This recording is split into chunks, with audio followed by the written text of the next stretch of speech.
Assalamualaikum warahmatullahi wabarakatuh. Saya Bribda Ratri Jelita Pramudika, berdinas di Satuan Brimob Polda Sulawesi Selatan dan menjadi perwakilan dalam mengikuti kompetisi go-kart Piala Gubernur Sulawesi Selatan. Motivasi saya dalam mengikuti kegiatan ini ingin mencoba dan mencari pengalaman baru dalam bidang olahraga otomotif. Awalnya saya merasa kesulitan dalam mempelajari arena balap ini, namun setelah saya merasa mampu, saya tertantang untuk mengikuti kegiatan ini. Dan alhamdulillah saya meraih juara 2 dalam kegiatan ini, dan itu merupakan hasil yang lumayan bagi saya karena ini merupakan pengalaman pertama saya dalam mengikuti kegiatan seperti ini.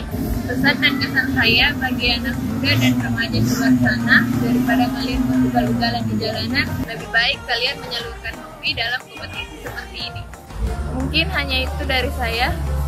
Sekian, terima kasih. Assalamualaikum warahmatullahi wabarakatuh.